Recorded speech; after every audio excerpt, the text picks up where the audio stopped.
Today we're working with Sandy and her cockatiel Gabby, who's a 4-year-old female. Now about 2 years ago, Gabby actually got outside and was out and about for free in the world for 24 hours, and it terrified Sandy. When reflecting back on why that happened, it was because Gabby wanted to follow Sandy everywhere in the house. Today we're going to be working on getting her cockatiel to just sit and stay. This is a difficult task to teach a bird, but I think we're gonna have some success.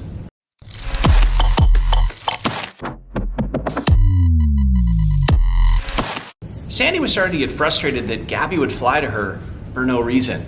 But when we were looking closer, she would talk with her hands and accidentally cue the bird to fly to her. Once she realized that, we were able to instruct her to keep her hands behind her back, because any kind of movement towards a treat pouch or raising her hands, Gabby thought was a cue. So by cleaning up the trainer, we're able to make the training a lot smoother. That's how you can tell you're within that acceptable time frame. Okay. If she loses interest and starts looking around, then we probably took too long to get the treat. Yeah, she never does that. She likes her pine nuts. Let me get this here. I'll try that again. Let go. So Mom, you showed me 20 of them. All right. Will you do this? Nice. And then just for video's sake, just go ahead and pause for a Will you sec. shake hands? Nope. So I'll have you just kind of pause for a second and ignore her, and I want to see how much she just keeps flying to and what that time frame is. You're good where you are. Just wondering how long she's willing to stay. I think the reason it was happening at such a fast rate was she had an open hand of treats. Mm-hmm.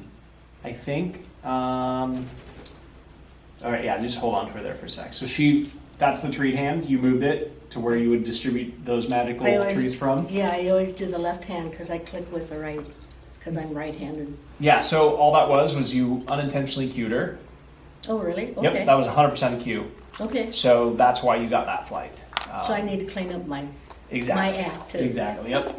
Yeah. So another recurring theme is if you put your hand out and you call your bird for a minute, and let's say you call 4 times in that minute, how many cues did you give?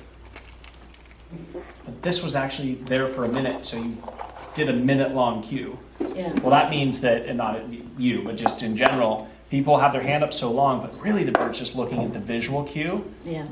They're not listening to the audible cue as much. So we have to be very aware of everything that we do, especially when it comes to any kind of flighted behaviors. So I think what I'd like to do is see, let me see a recall or two on purpose. Be nice. So hold up, stop. What you're doing isn't working. So let's stop trying it like that. And let's maybe show her a treat and tell her that we'll pay you this if you do this. Let's give her a reason to do what you want her to do. She loves me. That's why she should do it. Better reason. The goal is to have her wait, right? Right. So when you ask her for the flight, click when she lands, immediately put her back down to get the treat on the perch. Okay. Okay? All right. Whenever you're ready. Gabby. Or should I click Yep, when and then treat here.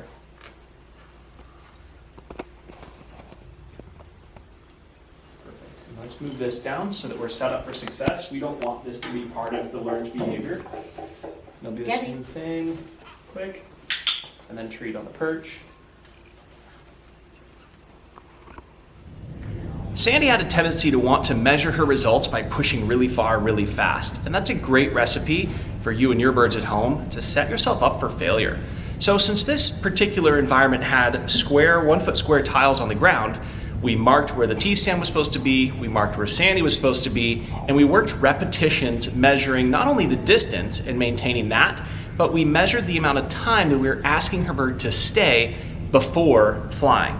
Since we're really trying to get that bird to stay longer on the T-stand, it wasn't about how far can she get at first.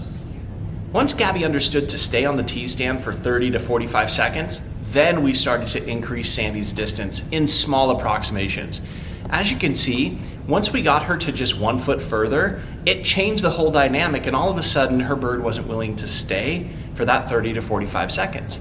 So a common mistake is to really push that distance as soon as you can, but it was more important in this case to make sure that we're measuring, getting longer and longer time on the perch before getting her to push back.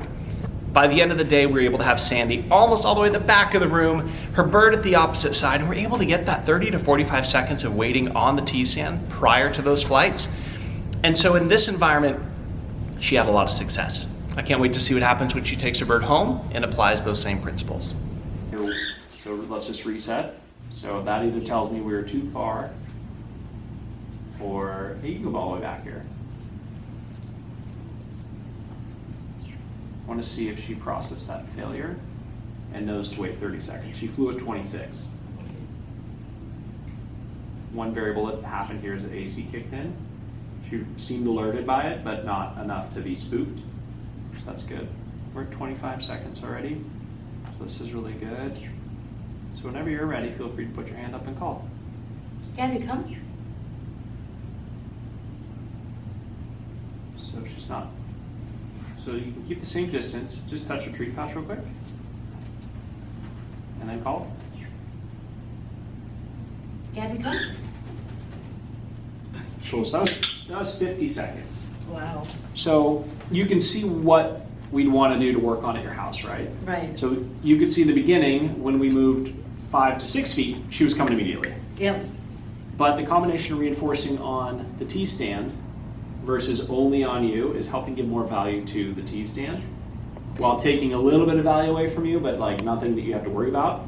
But it's making a little more balance so that she understands, I can just wait here. Cool. Yeah, get a treat. Yeah.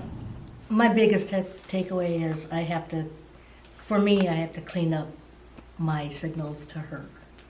My unconscious signals that I'm not aware I'm doing probably is what leads me to frustration with her behavior.